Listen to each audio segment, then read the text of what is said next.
In October 2011, a family in rural Oregon reported seeing strange lights above their farmhouse.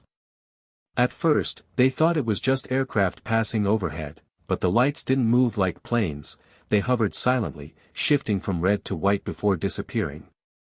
A few nights later, the youngest son woke up screaming, claiming that a tall shadow had been standing at the foot of his bed.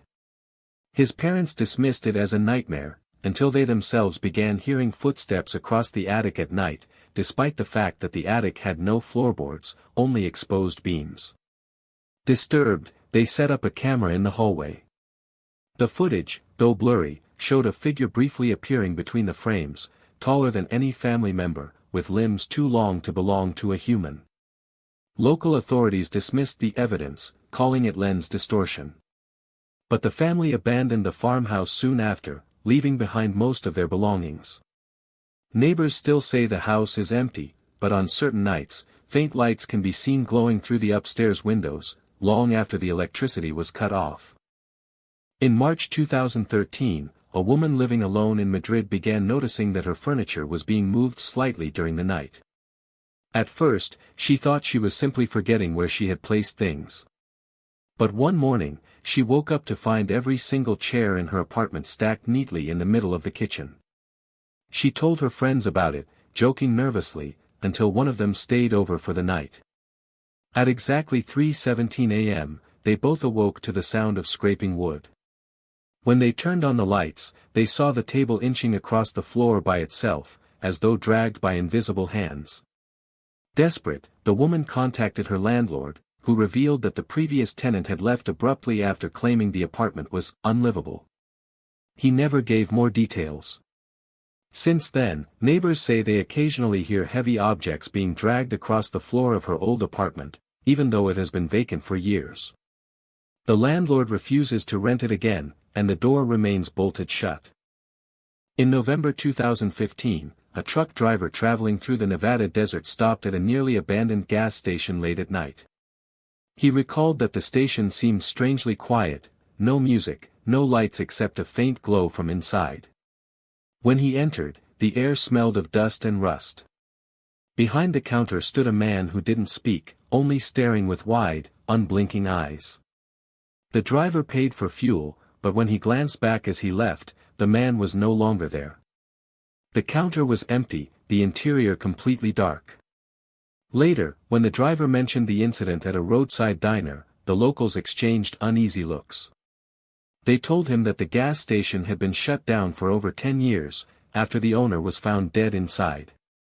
Skeptical, the driver returned a few days later in daylight. The building was boarded up, windows shattered, shelves covered in thick dust. There was no sign of life, yet on the counter lay his receipt from that night.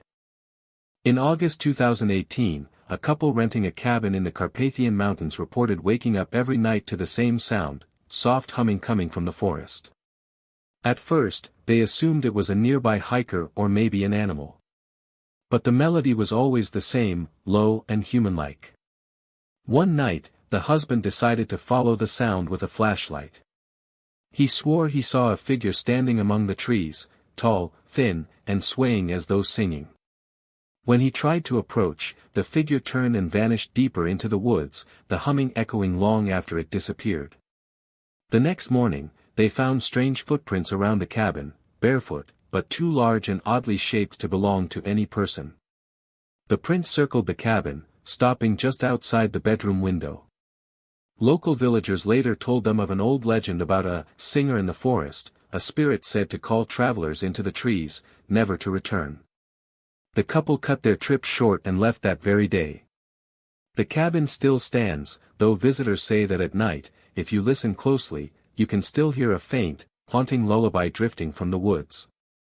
In January 2006, a nurse in a psychiatric clinic in Boston reported that one of her patients kept drawing the same abandoned house over and over again. According to her, the man claimed he had never visited such a place in real life, yet in his dreams he wandered through its empty rooms almost every night. The drawings at first went unnoticed, until another patient, without ever meeting the first one, described the same house in vivid detail. He even pointed to the exact same broken window and the tilted mailbox the first patient had sketched. Curious, the psychiatrist shared the drawings with colleagues across different hospitals. Within months, several more patients from completely different backgrounds described seeing this same house in their dreams. Some claimed they were just walking through it, while others said something, or someone, was watching them from the attic window. Since 2006, hundreds of people around the world have come forward with the same dream, the lonely, decaying house.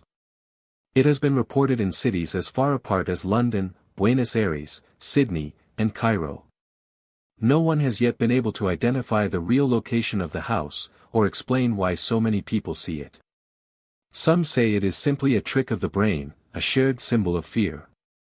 But others insist that the house exists, and that it is waiting for those who dream of it to eventually find their way there in real life. In the summer of 2009, a college student in Toronto began keeping a journal of strange sounds she heard at night. She claimed that every time she tried to sleep, she was awakened by soft knocks coming from inside her closet. At first, she thought it was just old pipes or the wooden frame shifting with the heat. But after several nights, she wrote that the knocking turned into whispers, low, urgent voices calling her name. She tried recording the sounds on her phone, but every time she played the audio back, there was nothing but silence. Weeks later, her roommate, who hadn't known about the journal, confessed that she too had been hearing the knocks. She even described waking up to see the closet door slightly open, with a pale hand slowly pulling it shut. News of the case spread when a professor of psychology mentioned it during a lecture about shared hallucinations. But the unsettling detail was that other students who had stayed in the same dorm before also reported hearing knocks from that very room. To this day, no official explanation has been given. Some say it was sleep paralysis, others a hoax. Yet the room in that old dormitory is no longer assigned to any student.